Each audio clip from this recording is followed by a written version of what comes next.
En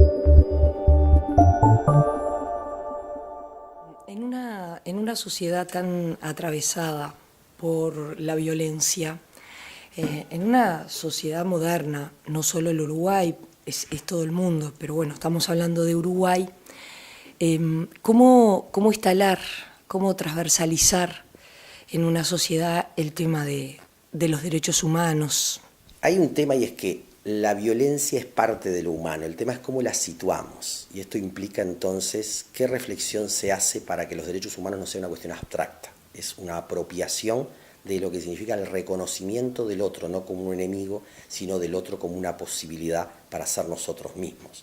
Y entonces estos son procesos educativos, son procesos institucionales, son construcción de prácticas, son comunicación, para lo cual una de las cosas que nosotros en este mes queremos convocar a los medios de comunicación, cómo favorecen a través de la comunicación, la imagen, la palabra, los imaginarios que se instalan del otro, del diferente. Se instalan como la cosificación, se instalan como la agresión o se instalan como la posibilidad de resolver conflictos, la posibilidad de tener acciones que nos permitan construir la convivencia. Entonces, el problema de la violencia, que es histórica en la historia humana, y eso hay que tenerlo claro, no descontextualizar, no somos una sociedad más violenta hoy que en otro momento. Y esto yo lo vengo repitiendo. Uruguay fue considerado en el siglo XIX la tierra purpúrea, el lugar donde la sangre corría, ¿sí? Hubo un pacto social a principios del siglo XX que permitió justamente que la sociedad construyera institucionalidad, convivencia, reconocimiento del otro. Estamos hoy ante el mismo desafío a principios del siglo XXI. ¿Cómo se puede lograr construir mecanismos, prácticas que instalen el reconocimiento del otro en la convivencia para que la violencia, que es una respuesta al conflicto, se transforme en una respuesta de negociación de acuerdos? Por tanto, es una construcción de la libertad humana que se efectiviza en la medida de que todos se comprometen a esto del reconocimiento del otro como un igual en la diferencia y no como un enemigo. Usted es reciente en este cargo. ¿Cuáles son, desde la Secretaría que depende de Presidencia de la República, cuáles son los ejes sobre los que usted va a trabajar? Yo estoy asumiendo a mitad de camino, ya hay un plan estratégico que fue definido del 2015 al 2020, el secretario de Derechos Humanos anterior, el doctor Javier Miranda, ya había instalado algunos ejes fundamentales. Yo le voy a dar una impronta que tiene que ver básicamente en esta idea de que los derechos humanos deben ser abordados integralmente. Es decir, hoy probablemente se conciba los derechos humanos muy focalizados en agendas particulares que tienen que ver con la cuestión de género, tienen que ver con la cuestión racial, tienen que ver con la ecología, tienen que ver con todos esos derechos fundamentales, como vimos el 25 de noviembre, reivindicar contra la violencia a la mujer y a los niños y por tanto comprometernos todos por ello. Pero esto tiene que estar radicado en lo que es una visión integral de lo que significa el respeto a la dignidad humana de las personas y de los pueblos.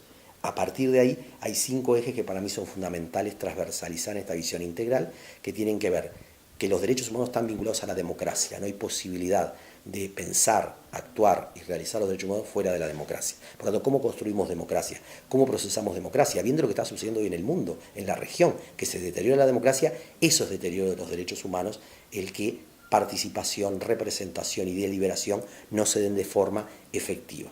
Segundo, los derechos humanos vinculados al bienestar, es decir, no es posibilidad de desarrollar los derechos humanos fuera de una visión de bienestar de la sociedad, que supone la economía, supone el desarrollo sustentable, supone las condiciones para que estos derechos sean una realidad en la apropiación económico-social.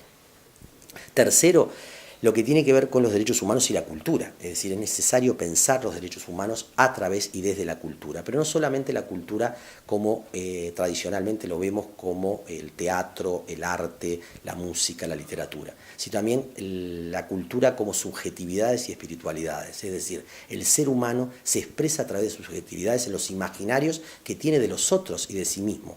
Poder trabajar los derechos humanos sobre los imaginarios que construyen la sociedad es fundamental. Las espiritualidades entendidas como ese espectro amplio que va desde las religiones hasta las prácticas más genéricas que hacen, por ejemplo, y estamos viendo, al yoga y valores en cárceles, es decir, a la actitud de las tradiciones culturales. Cuarto, lo que hace a los derechos humanos y la educación. Es necesario vincular la construcción, la autoafirmación, la apropiación de los derechos humanos desde los procesos educativos que no son solamente formales, son también informales. Y vuelvo a decir, poder dialogar con los medios de comunicación, poder dialogar con las instituciones diversas, qué es los imaginarios educativos que estamos instalando, cómo poder interpelarnos para poder, sobre todo, más que decir está bien, está mal algo, cómo los podemos analizar, discernir, para poder valorar y jerarquizar. Y quinto, los derechos humanos y el involucramiento. Es decir, es necesario pensar que los derechos humanos no son solamente el hecho del reconocimiento, la garantía y la institucionalidad, sino que significan el compromiso. Es decir, derechos y deberes deben verse juntos. Y en ese entonces el compromiso, la participación y el involucramiento de la ciudadanía, de los actores, para que efectivamente los derechos humanos no sean un plus en el crecimiento, no sean un plus en un momento donde las sociedades son estables, sino que son una construcción constante que requiere compromiso de todos. Cuando uno ve las cosas que pasan en la sociedad, se pregunta, ¿hay una pérdida de valores? Yo creo que el tema de la construcción de los valores hace a la transmisión de una generación a la otra, pero hace al desafío de cada generación de cómo construye éticamente el valor que tiene. Y esa es la gran pregunta. Acá no hay una cuestión de pérdida de valores en la sociedad actual, sino que hay capaz que un desafío de cómo construimos los valores hoy y cómo hemos transmitido las generaciones más adultas a las nuevas generaciones los valores que consideramos son parte de la convivencia. Por tanto, el tema es cómo transmitimos de una generación a otra lo que consideramos valores y por otro, cómo se construyen valores en las nuevas generaciones e intergeneracionalmente. Por tanto, esto porque es importante visualizarlo, porque si la idea de perder valores supondría que el pasado es mejor, y esto no es cierto. La idea del tango, ¿no? El mundo fue y será una porquería en el 510 y en el 2000 también, solo instala la idea muy conservadora y reaccionaria de que el pasado fue mejor que el presente y que el futuro va a ser peor. No es cierto. El futuro va a ser mejor en la medida de cómo resolvemos el presente, que es cómo construimos esa transmisión intergeneracional y cómo se construyen y se permite construir valores generacionalmente. Y si uno mira cómo las nuevas generaciones en muchas cosas construyen valores de convivencia, es clarísimo. Vemos grandes marchas por la diversidad, grandes marchas contra la violencia, vemos una cantidad de actividades donde vemos construcción de convivencia, como también vemos hechos depredadores, bárbaros, ¿sí? Por tanto, eso es la realidad humana. El tema es cómo esto se generaliza, lo bárbaro o la convivencia. Y esto hace a los compromisos que se hace de construcción de valores como un dilema ético que tenemos como personas y como sociedad y como instituciones. Porque si no, el principio moral de que los valores están en el pasado impiden que cada generación asuma el desafío de construir en su presente para el futuro. Ahora bien, en forma abstracta sí hay valores permanentes, la justicia, la convivencia, el amor, el respeto, pero estos no son per se, sino se efectivizan en el dilema generacional, en cómo cada generación construye en los vínculos de pareja, en los vínculos sociales, en el fútbol, en la política, en la acción de andar manejando, porque el día de ayer vimos una horda de hinchas de fútbol haciendo destrozos, pero también se vieron una cantidad de hechos en el tránsito de personas que por un roce se dicen cualquier cosa. Entonces, ¿es que se han perdido valores o es que no se quiere construir valores de convivencia en un mundo que es constantemente cambiante? No se quiere asumir el conflicto como parte de la convivencia y por tanto que la resolución no sea el acto de violencia, sino de negociación y de mediación. Cuando uno ve lo que ocurre en el fútbol, uno ahí encuentra como valores muy diferentes dentro de la sociedad. No hablo de pérdida de valores, pero valores muy diferentes. Hay como, diferencias abismales entre unas personas y otras. Bueno, yo creo que de lo que nos tenemos que hacer cargo en la mirada retrospectiva es cuando se quebró ese pacto de convivencia, que hoy tiene como resultado estas formas distintas de vivirse. Cuando se dio en este país una dictadura en la cual se violentó las instituciones democráticas que consolidaban los valores de convivencia, sabemos que se deterioró de manera fuerte las condiciones del marco de la sociedad para que existieran este tipo de valores de respeto. Cuando de alguna manera las generaciones renuncian a transmitir lo que consideran como valor, sin necesariamente imponérselo a las nuevas generaciones, están de alguna manera perdiendo la posibilidad de una construcción de esta realidad de respuesta a cómo resolver los conflictos. Cuando tenemos una década o 2 décadas o 3 décadas de depresión económica en el país en fines del siglo XX, donde nosotros podemos dar cuenta de que no se construyeron mecanismos de inserción social, no se construyeron mecanismos de identidad, ¿sí?, que fueran de convivencia.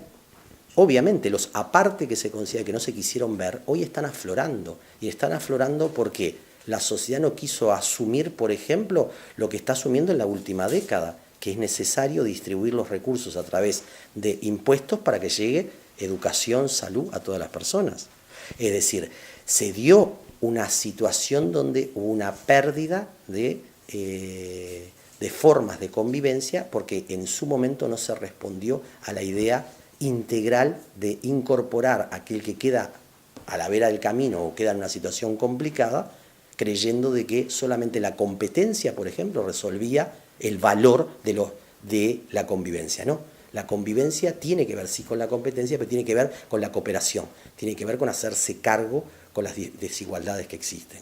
Y entonces, a partir de ahí, podemos ver muchas cosas. La crisis del 2001 instaló un resquebrajamiento social que hasta hoy lo estamos viviendo. El ingreso de la droga, que es un fenómeno que penetró en la sociedad en distintos sectores sociales y en las instituciones. Entonces, cuando hoy vemos esos emergentes de grupos humanos que no están dentro del mismo parámetro de valores, la pregunta que nos tenemos que hacer es retrospectivamente cuáles fueron los hechos que fueron deteriorando la transmisión de valores, fueron deteriorando la construcción de valores generacionales y fueron deteriorando la posibilidad de una sociedad integrada.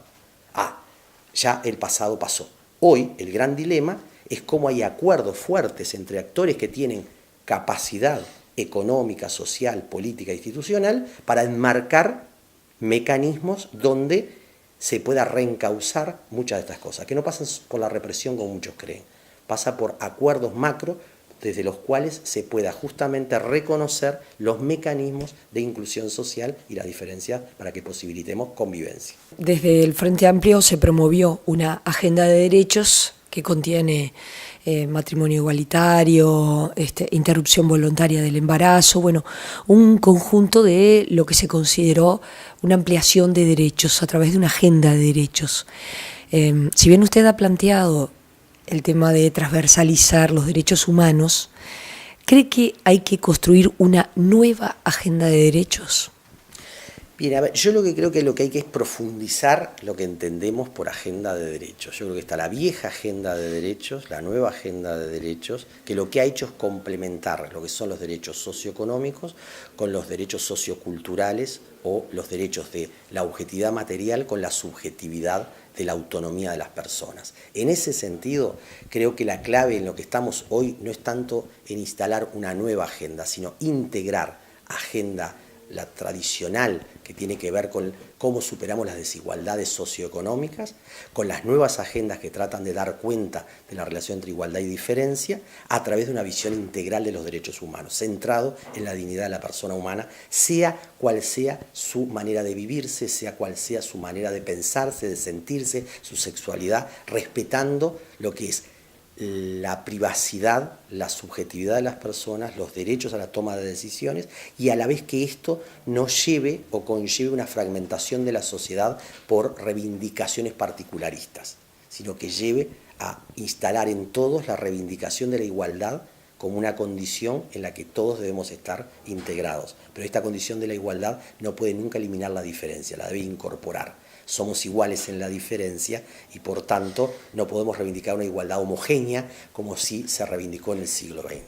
Pero a la vez reivindicar una igualdad ligada a la diferencia por sí misma puede llevar a la fragmentación. Por tanto es necesario en este momento pensar en la integralidad de las agendas que se han instalado para que esto no sea un mecanismo de propulsión de demandas que fragmente a la propia sociedad, lo que estamos viendo en la región, para lo cual entonces hay que ligar reivindicación con deberes, reivindicación con involucramiento, reivindicación con capacidad de compromiso de que esto no sea solamente para colectivos aislados, sino en la integralidad de la visión de integración social de todas las personas. ¿Cómo está marchando por estas horas el programa de atención a los refugiados? Hemos dado un conjunto de pasos, ¿no? Lo primero, el Gobierno Nacional, el 29 de agosto, consolidó una política relativa a los migrantes, a los refugiados y a los apátridas, donde tiene ejes estratégicos de cómo Uruguay, que es un país históricamente receptor de inmigrantes y de refugiados, tenga las condiciones de política sistemática que va a ser llevada adelante por distintos organismos, donde adquiere la CORE, la Comisión del Refugiado, un rol importante, y ahí nosotros desde la Secretaría de Derechos Humanos, en la experiencia que ha implicado la ejecución de un proyecto ligado a, en este caso, los refugiados sirios, las familias sirias, es poder justamente trabajar conjuntamente con los ministerios vinculados a esta temática, la consolidación de los derechos que toda habitante, sea ciudadano o extranjero, pueda adquirir. Por tanto, en este momento, sobre lo particular de las familias sirias, el monitoreo y seguimiento de inserción se sigue haciendo. Hay en algunos casos mayores dificultades que en otros, pero sí en esta lógica de que el país se instala desde una visión de una política sistemática a mediano y largo plazo, ¿no? La idea por el momento es no traer nuevos colectivos de refugiados. Bueno, esto es lo que está planteado y es la prudencia necesaria de decir, ahora bien, como iniciativa el Estado no va a traer refugiados, pero no va a estar cerrado a que lleguen refugiados, que es distinto, digamos, ¿no? Puesto que llegan de América Latina personas o de distintas partes del mundo que reclaman refugio. Y por tanto esto es muy importante clarificarlo, no es que Uruguay ya se haya cerrado a los refugiados.